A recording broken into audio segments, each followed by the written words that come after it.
L'hypnose peut-elle reprogrammer ton cerveau? La vérité que personne ne t'explique.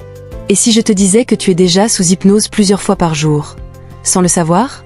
Quand tu conduis sans te souvenir du trajet, quand tu es absorbé par ton téléphone, ou quand une simple voix te détend instantanément. La vraie question n'est pas est-ce que l'hypnose fonctionne, mais plutôt, qui influence ton esprit en ce moment même. L'hypnose fascine, intrigue, et fait parfois peur. Certains y voient un outil de manipulation, d'autres une clé pour guérir, changer, évoluer.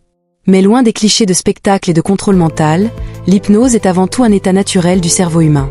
Dans cette vidéo, tu vas découvrir comment l'hypnose agit réellement sur l'être humain, pourquoi ton cerveau est particulièrement réceptif, et comment elle peut influencer ton comportement, tes émotions, et même ta perception de la réalité. Reste bien jusqu'à la fin, car ce que tu vas entendre pourrait changer ta vision de ton propre esprit. Qu'est-ce que l'hypnose, vraiment? Contrairement aux idées reçues, l'hypnose n'est pas une perte de contrôle. C'est un état de concentration profonde, où l'esprit conscient se met en retrait pour laisser plus de place à l'inconscient. Ton cerveau passe alors dans des ondes plus lentes, similaires à celles juste avant de t'endormir. Dans cet état, l'esprit critique diminue, et les suggestions deviennent plus puissantes. C'est exactement pour ça que l'hypnose est utilisée en thérapie, en préparation mentale, et même en médecine. Pourquoi l'être humain est-il si influençable? L'inconscient gère environ 90% de nos comportements. Nos habitudes, nos peurs, nos automatismes, tout vient de là.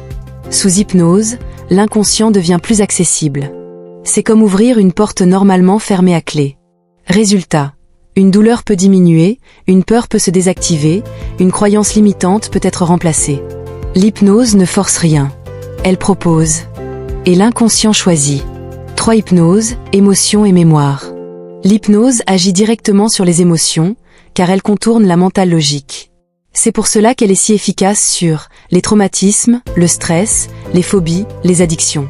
Le cerveau ne fait pas toujours la différence entre ce qui est imaginé et ce qui est réel.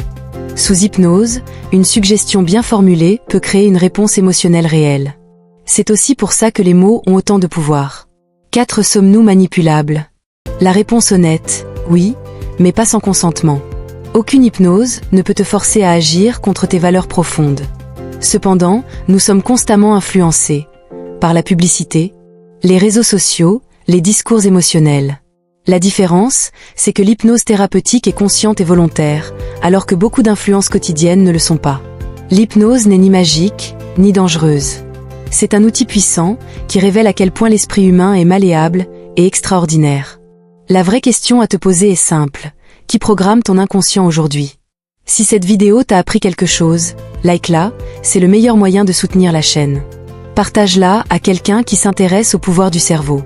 Et abonne-toi pour ne pas manquer les prochaines vidéos sur l'esprit humain, la psychologie et l'influence mentale. À très vite. Et fais attention à ce que tu laisses entrer dans ton esprit clin d'œil.